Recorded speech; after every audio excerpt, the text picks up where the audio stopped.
नमस्कार दर्शकों, YouTube के मेरे चैनल में आप सबका स्वागत है। आज मैं वीडियो लेकर आई हूँ कर्क लगन व कर्क राशि के लिए देवगुरु बृहस्पति का राशि परिवर्तन। देवगुरु बृहस्पति 22 अप्रैल 2023 से राशि परिवर्तन करने जा रहे हैं।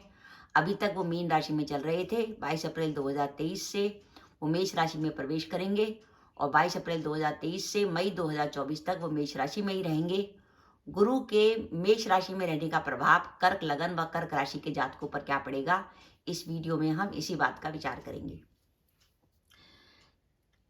अगर आपकी कुंडली में देखिए, आपकी कुंडली में ये लगन कुंडली है, इसके पहले भाव में अगर 4 नंबर लिखा है तो उसका अर्थ है आपका कर्क लगन है, और इसी 4 नंबर में अगर चंद्रमा बैठा है तो इसका अर्थ है आपकी कर्क राशि है। यानी आपका कर्क लगन है तो भी आप ये वीडियो देख सकते हैं, और अगर आपकी कर्क राशि है तो भी आप ये वीडियो देख सकते हैं। कर्क लगन व कर्क राशि के लिए देवगुरु का राशि परिवर्तन कैसा रहेगा। सबसे पहले हम देखें कि अभी तक देवगुरु बृहस्पति कहाँ चल रहे थे। कर्क लगन में देवगुरु बृहस्पति अभी तक भाग्य भाव में चल रहे थे, और अब 22 अप्रैल से वो दशम भाव में आ जाएंगे, जहां उनकी राहु के संग युति हो जाएगी। देवगुरु बृहस्पति का जो शुभ फल है वो मिलता है जब वो गोचर करते हैं दूसरे, 5वें, 7वें, 9वें व 11वें भाव में। इसका मतलब है कि देवगुरु बृहस्पति अभी तक कर्क लगन व कर्क राशि के लिए शुभ थे, लेकिन जब वो दशम में चले जाएंगे तो वो भाव के हिसाब से तो अशुभ हो जाएंगे, लेकिन उनकी दृष्टियां शुभ रहेंगी, क्योंकि गुरु की एक दृष्टि धन भाव पर आएगी। धन का कारक और आपका भाग्येश गुरु धन भाव को दृष्टि देगा, वो आपके लिए पॉजिटिव है। साथ ही गुरु छठे भाव में अपनी राशि को दृष्टि देंगे, और गुरु की दृष्टि आपके चौथे भाव पर भी होगी। तो गुरु की दृष्टियां शुभ हैं, लेकिन गुरु का दशम भाव पर गोचर कुछ अशुभ फल बता रहा है। इसमें सबसे पहले देखने की बात है कि हमें ये जो गुरु दशम में रहेंगे वो हमको किस तरीके का रिजल्ट दे सकते हैं। पहली बात कि ये गुरु हमारे मान सम्मान व प्रतिष्ठा में किसी प्रकार की कमी करने की संभावना बताते हैं, क्योंकि यहाँ पर गुरु की युति होगी राहु के संग। तो हमारे दशम भाव में गुरु राहु चंडाल योग बन जाएगा, जो इस बात का संकेत देता है कि हम अपने ऑफिस में जो काम करते हैं, हमारे कार्यस्थल पे ऐसी स्थिति बन सकती है कि लोग हमारी बात को इतना महत्व ना दें, हमारे लिए काम की परिस्थितियाँ थोड़ी-सी अनुकूल ना रहें, हम जो काम करें उसकी सराहना ना हो, हमारे थोड़ी-सी स्टेटस थोड़ा-सा हम अपना लो फ़ील करें, या ऑफ़िस में ऐसी जगह पोस्टिंग हो जाए जो काम हमारे स्टैंडर्ड का ना हो। और ये समय वो होगा जब आप अपने आत्मविश्वास में कुछ कमी का अनुभव करेंगे।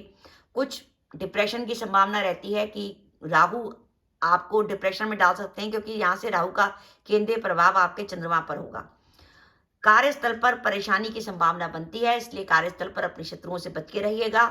और ये समय संतान के स्वास्थ्य को लेकर के भी चिंता का समय है, क्योंकि पंचम से अष्टम स्थान पर गुरु और राहु रहेंगे, तो संतान के स्वास्थ्य को लेकर किसी प्रकार की चिंता हो सकती है। और इस समय आपको ऐसा प्रतीत होगा कि आप जो प्रयास करेंगे वो कुछ आपको विफल होता दिखाई देगा। ये समय ऐसा है कि जब आपके कुटुंब से दूर जाने की भी संभावना बनती है। ये तो हुई कि नेगेटिविटी की गुरु और राहु आपको कुछ नेगेटिविटी देने वाले हैं। कुछ आपको ऐसा लगेगा कि अभी तक जो लाइफ इतनी बढ़िया चल रही थी उसमें आप कुछ कमी का अनुभव करेंगे, किसी ना किसी कमी का आपको अनुभव होगा।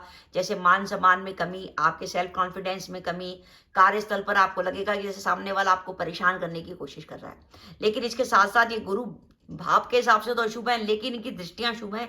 पहली दृष्टि धन लाभ। धन लाभ इस बात का संकेत है कि हो सकता है कि गुरु का इस गोचर में, क्योंकि गुरु राहु के संग बैठे हैं और आपका दशम और चतुर्थ भाव राहु केतु के कक्ष में आ रखा है, तो हो सकता है आपके पास किसी ऐसी जॉब का ऑप्शन आ जाए कि आपको पहले से ज्यादा सैलरी मिल जाए, क्योंकि ये गुरु आपको धन लाभ करा सकते हैं। क्योंकि गुरु स्वयं धन के नैसर्गिक कारक ग्रह हैं और उनकी धन भाव पर दृष्टि होगी, तो हो सकता है आपको ऐसी बढ़िया जॉब का ऑफर आ जाए कि आपका यहाँ पे सैलरी ज्यादा हो, या आप किसी ऐसे व्यापार की शुरुआत कर लें जहाँ इसको आपको अच्छी इनकम होने लगी, या आप कोई ऐसी इन्वेस्टमेंट कर दें जहाँ से आपको रेगुलर इनकम होने लगी। और अगर आपका इस समय कोई कोर्ट केस चल रहा है तो ये गुरु आपको कोर्ट केस में जीत दिलाएंगे, क्योंकि छठे भाव में गुरु अपनी राशि को देखेंगे। साथ ही क्योंकि षष्ठेश दशम में गोचर कर रहा है और दशम भाव में राहु का भी गोचर हो रहा है, विदेश जाने के लिए समय बहुत अनुकूल है। तो कर्क लगन व कर्क राशि के वो जातक जो विदेश जाना चाहते हैं उनके लिए समय बहुत अनुकूल है। ये बात तो हो गई गुरु की। अब गुरु के संग जो राहु हैं वो क्या रिजल्ट देने वाले हैं, वो कुछ मिश्रित रिजल्ट देने वाले हैं, कुछ अच्छा कुछ बुरा। मिश्रित रिजल्ट में पहला ये कि जो वरिष्ठ नागरिक है, जो 60 से 70 के बीच के लोग हैं, जो अपनी सारी जिम्मेदारियों से मुक्त हो चुके हैं और भगवान के भजन कीर्तन में लगे हुए हैं, उनके लिए तो ये राहु का गोचर अच्छा है। ये उनके गंगा स्नान का संकेत दे रहा है कि वो अचानक ही धार्मिक यात्रा पे निकल जाएं और वहाँ उनका गंगा स्नान हो सकता है, माँ गंगा के उनके दर्शन हो सकते हैं। धार्मिक यात्राएं करने के लिए समय बहुत अच्छा है, लेकिन इसके साथ साथ दशम भाव का राहु अचानक ट्रांसफर की संभावना बनाता है, वो भी अनचाहा ट्रांसफर जो आपने सोचा नहीं होगा। साथ ही जो सरकारी नौकरी में वो ध्यान रखें, सरकार की तरफ से किसी प्रकार की नाराजगी हो सकती है। रात को आपकी नींद में बाधा का कुछ अनुभव हो सकता है। साथ ही ये समय ऐसा हो सकता है कि आपके परिवार में आपके किसी निकट के रिश्तेदार की मौत हो, जिसमें आपको दाह संस्कार की प्रक्रिया में भाग लेना पड़े, या हो सकता है कहीं आपको स्वयं ही किसी का दाह संस्कार करना पड़े। तो किसी आपके निकट के संबंधी की मृत्यु की संभावना बनती है, क्योंकि जब दशम भाव में राहु आता है तो आपको किसी ना किसी तरीके से वो किसी ना किसी के दाह संस्कार में सम्मिलित करवाता है।